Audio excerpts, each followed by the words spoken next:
हम्म।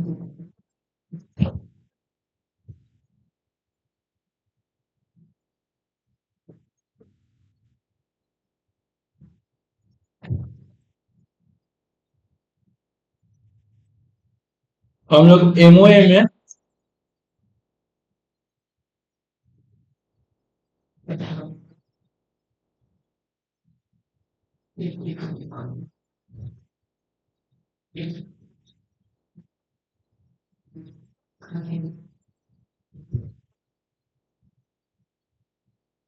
Clause one और to पढ़े थे ना, नेम क्लॉज और रजिस्टर्ड ऑफिस, ठीक है। आज तीसरा क्लॉज,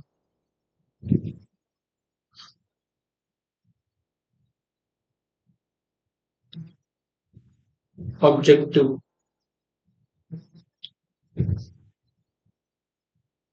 ठीक है, ऑब्जेक्टिव क्लॉज क्या बोलता है?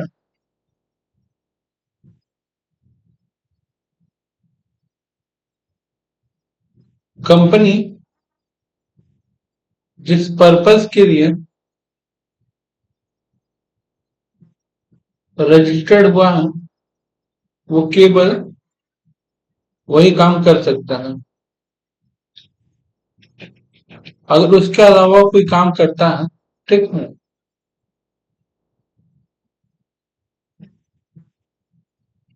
वो एक्सेप्टेबल नहीं होगा। ठीक है, बात सुना है तो। और जिसका एग्जाम्पल हम पहले तुम लोग को छोटा सा दिए हैं कि मान लो हम एक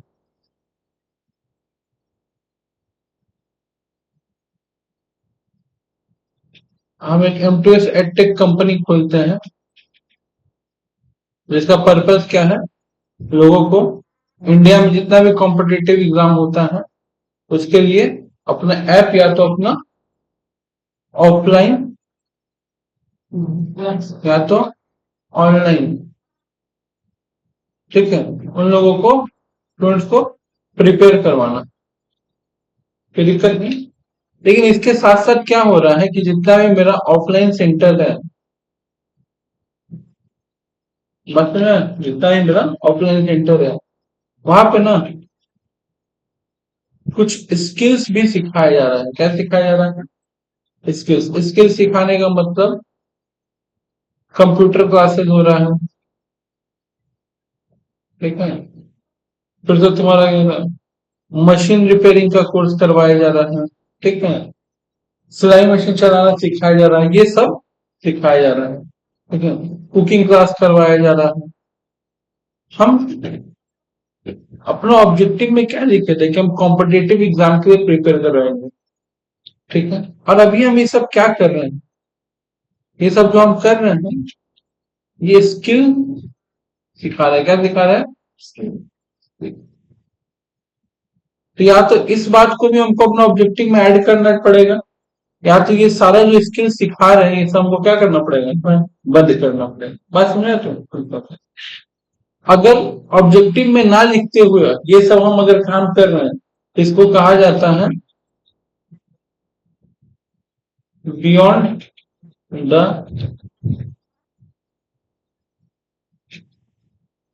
और जिसको हम लोग पढ़े थे डॉक्ट्रिन ऑफ अल्ट्रा वीरस के नाम से, याद अगर होगा तुम लोगों को, पढ़े थे ना डॉक्ट्रिन। अभी कहानी इतना इंटरेस्टिंग है कि इसके ऊपर एक बहुत फेमस केस स्टडी है।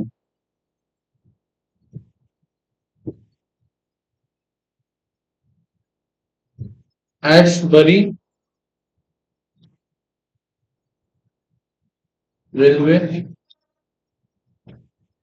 कैरेज वर्सेस रीच, ठीक है।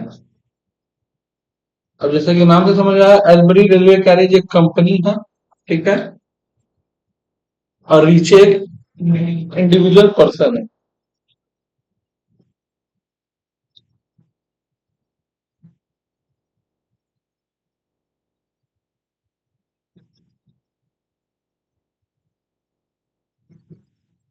कंपनी है यानी कि आर्टिफिशियल पर्सन।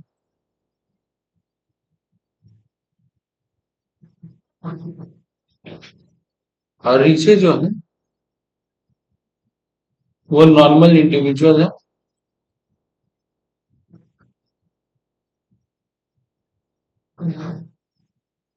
एसबरी का एमओए है, और एमओए में ऑब्जेक्ट में वो लिखा है, ऑब्जेक्ट क्लॉज में,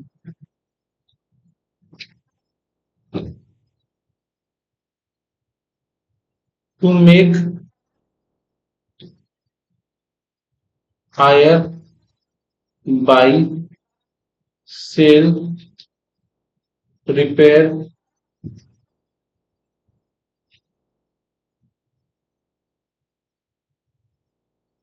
मेंटेन, रेलवे,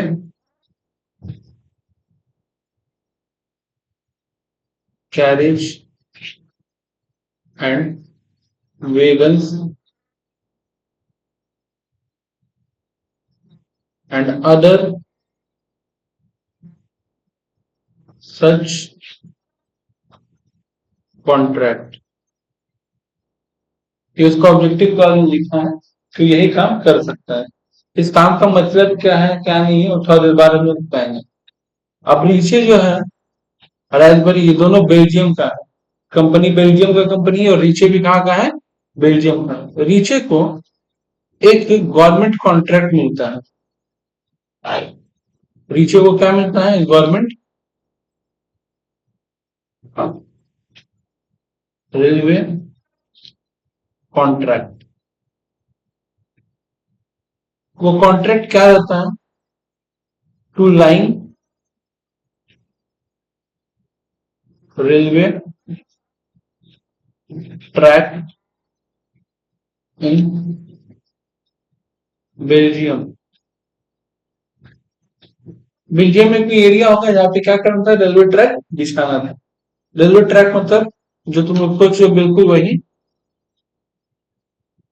नहीं होता है, इस पे रेलगाड़ी चल के जाता है ना, वही रेलवे ट्रैक है।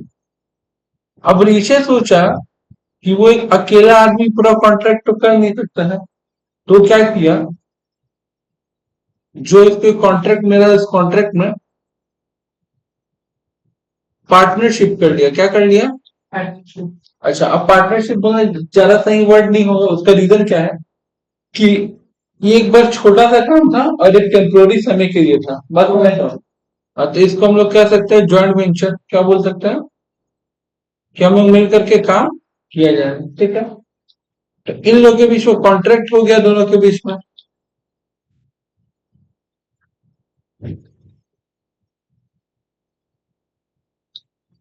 रीचे एंड एशबरी के बीच में क्या हो गया, कॉन्ट्रैक्ट। याद रखना एशबरी एशबरी बार बार लिख रहे हैं, लेकिन है वो कंपनी, ठीक है। काम चल रहा था। कुछ दिन बाद क्या हुआ कि जो एसबरी के कंपनी का डायरेक्टर लोग था, डायरेक्टर बोले, जो एसबरी के कंपनी का शेयर होल्डर था, वो ऑब्जेक्शन करने स्टार्ट कर दिया, ठीक है, कि हम लोग को भैया प्रॉब्लम है, तुम ये कॉन्ट्रैक्ट कैसे कर सकते हो। शेयर होल्डर किससे पूछ रहा है, डायरेक्टर से। शेयर होल्डर किससे, डायरेक्टर से, कि तुम ये कॉन्ट्रैक्ट कैसे कर सकते हो, रेलवे ब्रिज बिछाने का कॉन्ट्रैक्ट तुम रीचे कैसे क्यों करोगे और कैसे कर सकते हो। अब डायरेक्टर के मन में सवाल आया,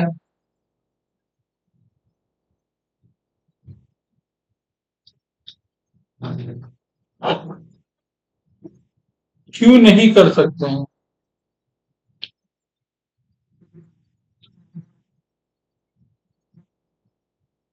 किसी के मन में आएगा ना कि क्यों नहीं कर सकते हैं।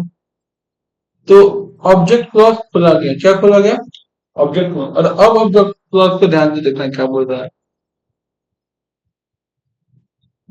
मेक,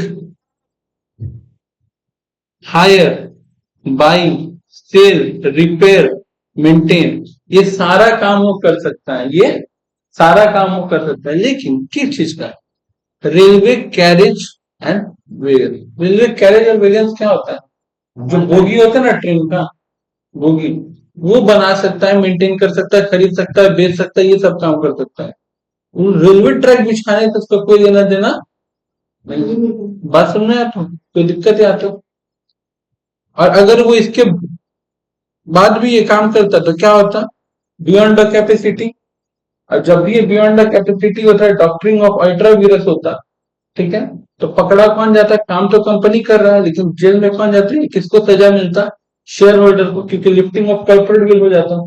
तो शेयर होल्डर तो रोक टोक करेगा कि भाई ये काम नहीं करना है। अब इंटरेस्टिंग केस यहां से एसबरी जाकर के ये बात जाकर के रीचे को बोला कि देख भाई,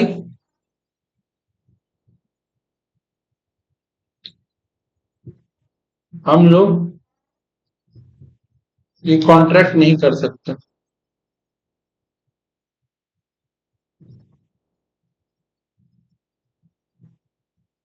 क्या दिक्कत है तो? अब बताओ, जैसे ही एसबरी रीचे को ये बात बोला होगा कि कॉन्ट्रैक्ट नहीं कर सकते, रीचे का तो दुनिया हिल गया होगा, क्योंकि कॉन्ट्रैक्ट लिया कौन है? कॉन्ट्रैक्ट तो रीचे लिया था। और किससे लिया था एक कॉन्ट्रैक्ट? गवर्नमेंट से। अगर गवर्नमेंट टाइम पे कॉन्ट्रैक्ट पूरा होते हुए नहीं देखेगा तो किस पे केस करेगा?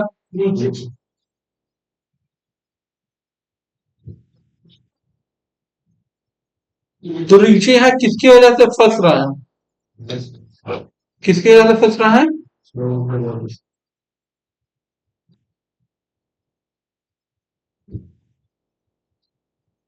तो रीचे के ऊपर केस हो, उसके पहले रीचे किसके ऊपर केस फाइल कर देगा कि भैया तब जब तुमको करना ही नहीं था कॉन्ट्रैक्ट तो तुम कॉन्ट्रैक्ट लिए क्यों? बात सब सही है।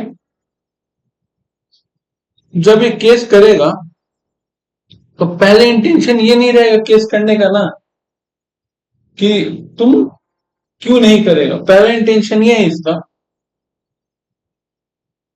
कि ठीक है सर आप नहीं कर सकते, लेकिन यहाँ पे लिखा है ना अदर सच कॉन्ट्रैक्ट, क्या लिखा हुआ है? तो इस आपका कहना ये है कि आपके एमओए में रेलवे ब्रिज बिछाने के लिए, रेलवे ब्रिज बोल रहे हैं, रेलवे का लाइन बिछाने के लिए कोई भी ऑब्जेक्टिव आप लिख के नहीं रखते हैं, बात सही है। लेकिन आप अपना ऑब्जेक्टिव में लिखे अदर सच कॉन्ट्रैक्ट, क्या लिखा है? हाँ, तो उससे मिलता जुलता कॉन्ट्रैक्ट आप कर सकते हो। तो इस अदर में तो कुछ भी आ सकता है। ये रीचे का पॉइंट है। रीचे का क्या पॉइंट है कि अदर में तो कुछ भी आ सकता है। इस अदर कॉन्ट्रैक्ट के अंतर्गत मेरा ये कॉन्ट्रैक्ट पूरा करवा दीजिए, केस करता है, ठीक है। जज क्या बोलता है देखो।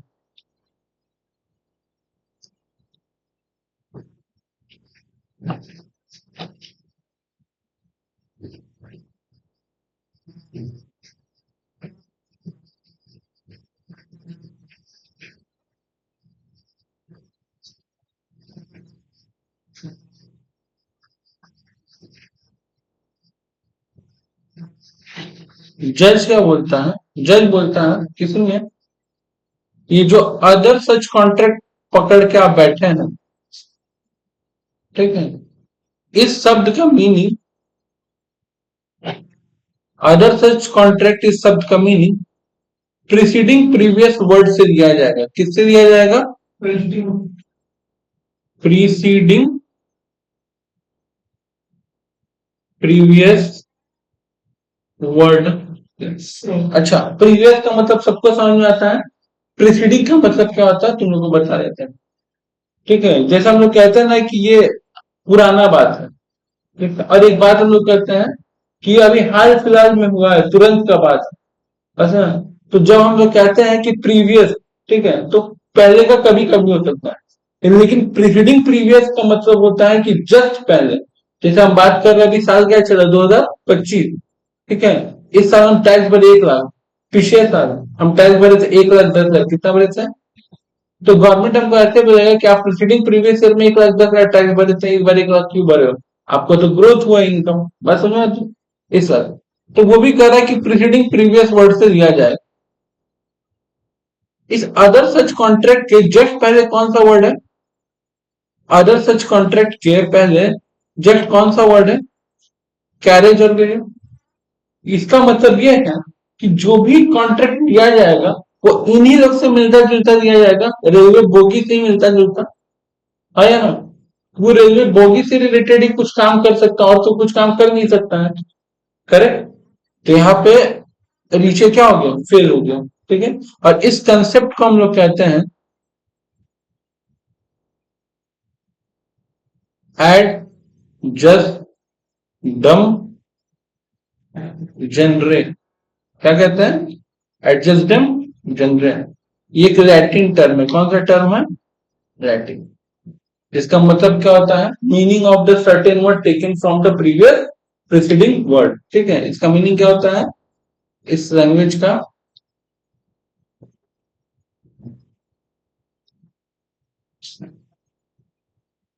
Meaning of certain word are taken from previous preceding word. अब इस चीज को समझने के लिए कुछ एग्जांपल हम बता रहे हैं। जैसे हम बोलेंगे, ठीक है, कि आज स्कूल में, ठीक है, सबको पार्टी मिलेगा। ठीक है। तो हम क्या लिख रहे हैं ना? School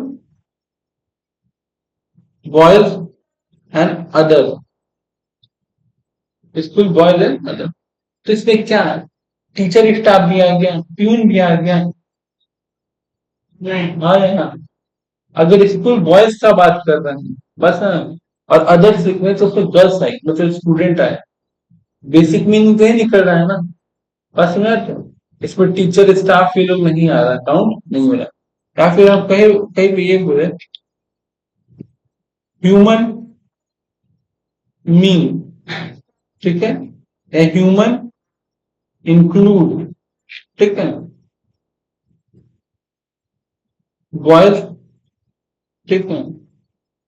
main and other such person.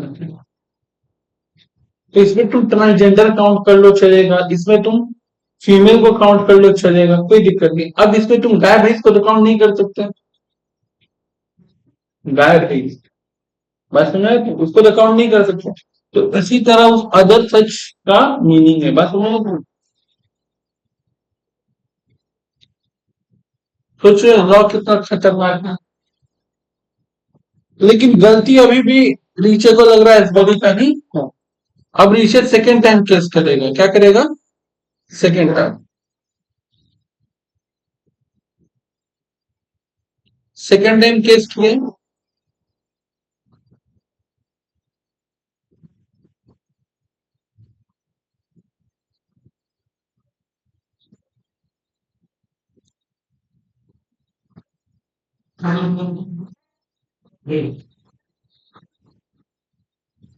फिर केस के एंक्वायरी। अब क्या बोल कर रहा हूं कि जब आपके एमओए में मेंशन नहीं था, कहा मेंशन नहीं था? ऑब्जेक्ट में। ऑब्जेक्ट क्लॉज में जब आपका मेंशन ही नहीं था, why you will try why you enter in such contract. जब भैया तुम्हारा औकात ही नहीं था, तुम्हारा औकात के बाहर था, बियॉन्ड कैपेसिटी, तो ऐसा कॉन्ट्रैक्ट में आए क्यों, घुसे क्यों? बस सुनिए तो, ये बात तो उसका गलत नहीं है। अब जज क्या बोलता है?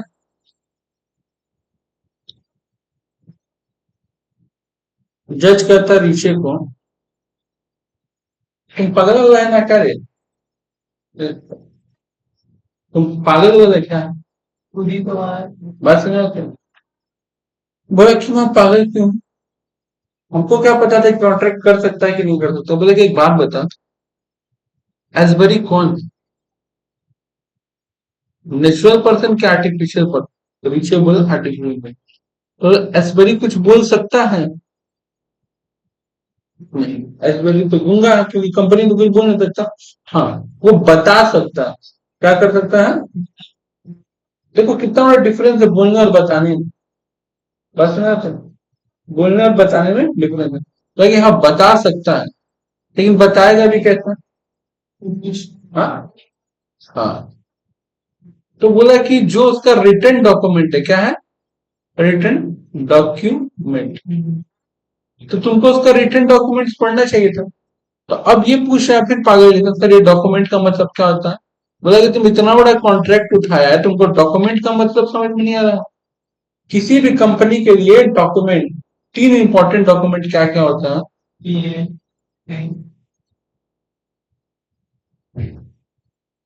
एमओए, एओए और प्रोस्पेक्टस। ये तीन इंपॉर्टेंट डॉक्यूमेंट होता है। ठीक है, तुमको पढ़ना चाहिए था। और एमओए में साफ साफ मेंशन हुआ होगा वो बात, ऑब्जेक्ट में तो लिखा था ना, तो तुमको पहले ही पता चल जाता। है ना? अब कंपनी तो आर्टिफिशियल पर्सन है, वो चल के आकर के तुम्हारे हाथ में तो अपना एमओए रखेगा नहीं। तुमको बोला हमको एमओए कहाँ से पता चलता? तो आज के डेट में पहले ही पता चल जाता। आज के डेट में एमसीए का वेबसाइट है, क्या है? वहां पे जाओगे, 150 रुपए खर्चा करोगे, किसी भी कंपनी का ऑब्जेक्टिव कोर्स पढ़ सकते हो। 150 रुपए खर्चा होगा और पढ़ सकते हो। कई बार तो फ्री में भी मिल जाएगा। बस अब इंटरेस्टिंग चीज क्या है, तो कह रहे हैं कि कॉन्ट्रैक्ट में एंटर करने से पहले रीचे, ये तुम्हारा रिस्पॉन्सिबिलिटी था। क्या था? रिस्पॉन्सिबिलिटी था कि तुम एशबरी का एमओए और एओए पढ़ो। और अगर तुम नहीं पढ़े हो, ठीक है,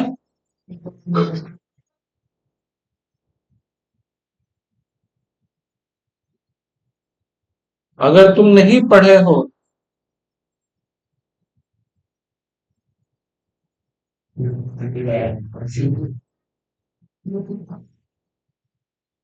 और अगर तुम नहीं पढ़े हो,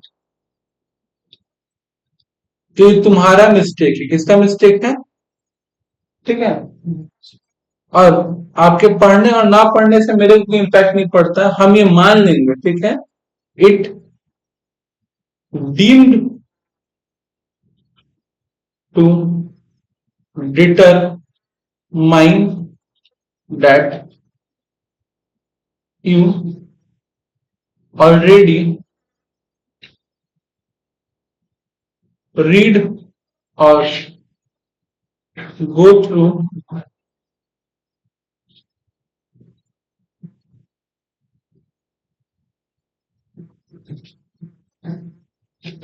हमें मान लेंगे कि आप पहले से एमओए और ईओए पढ़े हैं।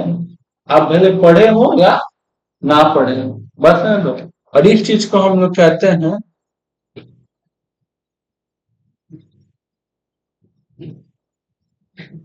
डॉक्ट्रिन ऑफ कंस्ट्रक्टिव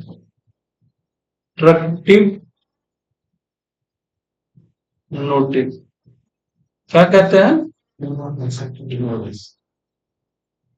कि आप डॉक्यूमेंट पढ़े हो या ना पढ़े हो, हम क्या मान लेंगे कि आप पढ़े हैं। तो गलती किसका है?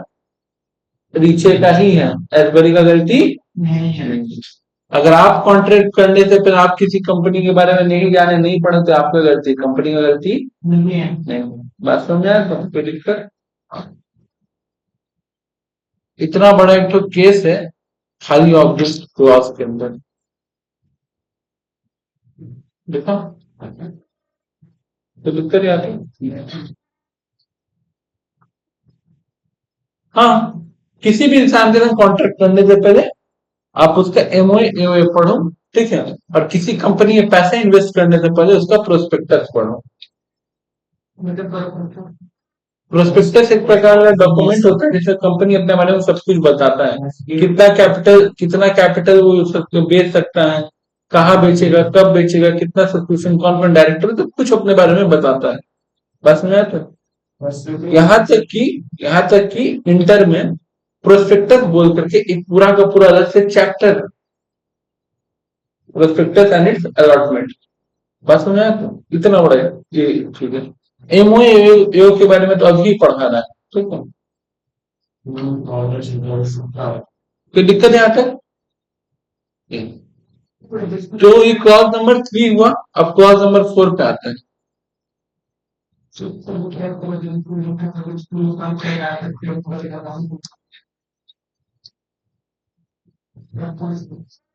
हम्म,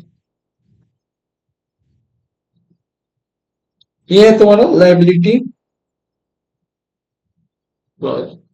लाइबिलिटी क्लॉज में बस इतना मेंशन करना रहता है कि आपका जो कंपनी है वो कंपनी लिमिटेड लाइबिलिटी के साथ है कि अनलिमिटेड लाइबिलिटी के साथ है। बात समझा? तो लिमिटेड लाइबिलिटी के साथ है कि अनलिमिटेड। 99% तुम लोग को भी पता है कंपनी क्या होता है, लिमिटेड लाइबिलिटी ही होता है। कोई दिक्कत? हाँ, नहीं पब्लिक भी अनलिमिटेड नहीं, तुम मेंबर सोच रही है, मेंबर नहीं, लाइबिलिटी होने वाला कर्ज, ठीक है।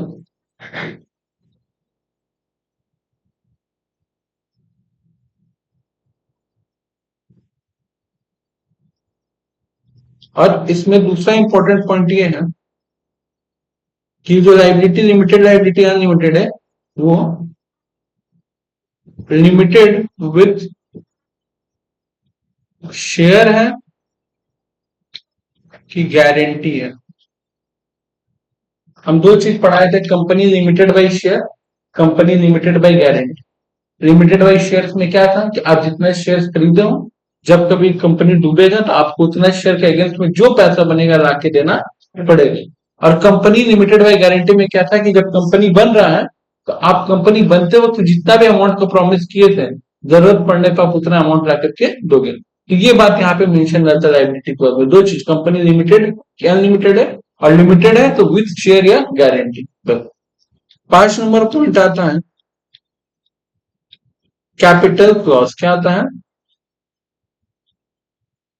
कैपिटल क्लॉज क्या बोलता है कि यहाँ पे आप स्पेसिफाई करो कि ऑथराइज कैपिटल कितना है। ऑथराइज कैपिटल कितना है, ठीक है। अच्छा, नेक्स्ट चीज, उस ऑथराइज कैपिटल का डिस्ट्रीब्यूशन कैसे होकर रखा है, क्या कैसे होकर रखा है, डिस्ट्रीब्यूशन। यानी एग्जांपल के लिए कि मान लो मेरा ऑथराइज कैपिटल 1 लाख रुपए है, कितना है, 1 लाख। तो आप कैसे इसको डिस्ट्रीब्यूट किए हो, 10 रुपए इस शेयर इंटू 10,000 तो भी 1 लाख होता है। या आप ऐसा भी करके रखोगे, 100 रुपए का पर शेयर, नंबर ऑफ शेयर 1,000 तो भी 1 लाख होता है। आप ऐसा भी करके रख सकते हो कि 20 रुपए का एक शेयर इंटू 5,000 तो भी 1 लाख हो। ये डिस्ट्रीब्यूशन बता, बस में है तो। अच्छा, ये जो शेयर का प्राइस है, ये जो है, ये सब क्या हो सकता है, फेस वैल्यू। क्या है ये? फेस वैल्यू, बाद में चेंज हो सकता है, करेक्ट। अच्छा, ये जो नंबर ऑफ शेयर है, जरूरी नहीं कि सब पहला ही दिन बिक जाए, सबका सब सब्सक्राइब हो जाए, ऐसा जरूरी नहीं, ठीक है। तो ये हम लोग को ऑथराइज है, क्या है, ऑथराइज्ड नंबर ऑफ शेयर, कि हाँ इतना हम मार्केट में शेयर बेच सकते हैं, कोई दिक्कत ही नहीं है। लेकिन अगर बाद में जाकर के ऐसा होता है कि मेरा, ठीक है, जो नंबर ऑफ शेयर हमको और परमिशन मिल गया, 1 लाख से 2 लाख का परमिशन मिल गया, या ऐसा हो सकता है मेरा परमिशन घट गया 1 लाख रुपया, तब तो हमको इसको चेंज करना पड़ेगा।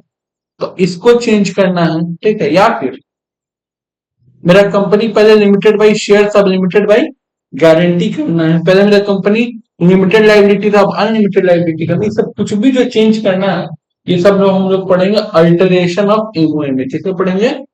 Alteration of MOM. बस में तो इतना सारा बात कहाँ पे लिख के रखा हुआ है, और एमओए में टोटल 5 क्लॉज होता है। कितना होता है? 5। बस मैं रखता हूँ। बस एकमात्र ओपीसी एक ऐसा कंपनी है जिसमें एक एक्स्ट्रा क्लॉज ऐड होता है, क्लॉज नंबर एक्स, और जिसको कहते हैं नॉमिनी क्लॉज। क्या कहते हैं? कि कंपनी एक इंसान का है, उसके डेथ के बाद नॉमिनी कौन बनेगा। इंटरेस्टिंग बात, अब नॉमिनी क्लॉज में क्या है ध्यान रखना।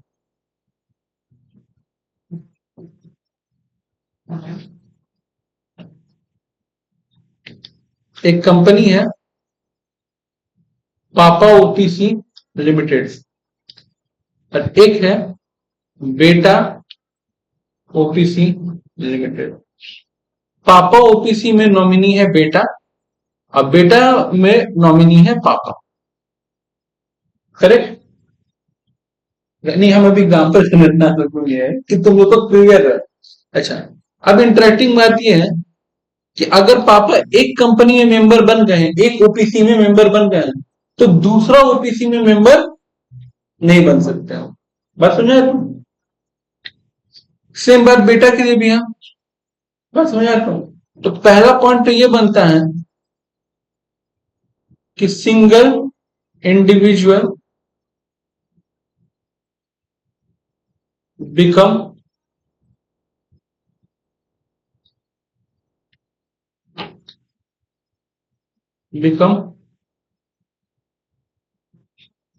Member of only one OPC. किसी एक ही ओपीसी में आप मेंबर बन सकते हैं। आप प्राइवेट लिमिटेड है, लिमिटेड कंपनी सब में जितना है बनना बन, उसमें कोई रोक टोक नहीं है जी। और दूसरा इंपॉर्टेंट लाइन इसमें कि एक ओपीसी केवल और केवल इंडिविजुअल ही ओपन कर सकता है। कौन ओपन कर सकता है? इंडिविजुअल ही ओपन कर सकता है।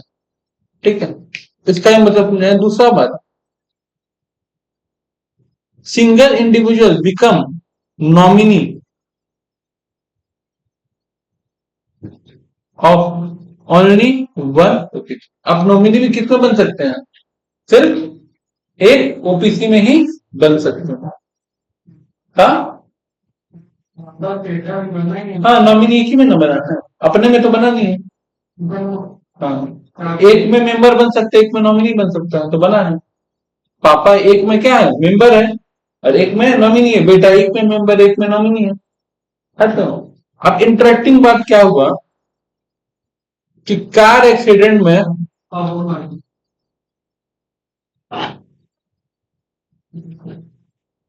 डेथ हो गया, एग्जाम्पल के लिए। अब जब डेथ हो गया तो बेटा ओपीसी का मालिक तो बेटा ही था, लेकिन अब पापा ओपीसी का मालिक कौन बनेगा? बेटा। तो अब एक इंसान दो दो ओपीसी का मालिक हो गया, ऐसा तो हो सकता नहीं। तो उसको डिसाइड करना पड़ेगा कि वो दोनों में से कौन सा ओपीसी ऑपरेट करेगा, और एक ओपीसी उसको बंद करना पड़ेगा। क्या करना पड़ेगा? बंद करना पड़ेगा। हाँ, एक ऑप्शन है कि अगर वो क्या कर सकता है कि अपना नॉमिनी, क्योंकि पिताजी तो है नहीं, तो अपना नॉमिनी में धीरे से पापा को तो डेथ कर उनको रिमूव करके किसी दूसरे फैमिली मेंबर को बना दिया। क्या बना दिया? तो अब वो जो दूसरा फैमिली मेंबर है, मम्मी सिस्टर को, वो ऑपरेट करने लगा कंपनी, और पापा वाला ओपीसी ये संभालने लगा। बस ना, तो कोई दिक्कत नहीं है इसमें, क्लियर है बात? किसमें? हाँ, तो इसमें नॉमिनी तो ये है ही, अभी तो जिंदा ही है। हाँ, नहीं तो अब यहाँ चेंज हो गया ना। अब नॉमिनी ये किसी और को बनाएगा, तो फैमिली में तो बहुत मेंबर होगा ना, और ऐसा कोई मेंबर वगैरह नहीं है, तब फिर आपको कोई एक ओपीसी बंद करना पड़ेगा। बात समझे आपको? हम्म। बात समझे आपको? सिंगल चाइल्ड होना प्रॉब्लम, कोई दिक्कत है आता है? कोई दिक्कत है आता है? आज पूरा एमओए कंप्लीट है। बात समझे आपको? अभी देखते जब होगा एओए होगा। ठीक है, चार बार को याद होगा था तो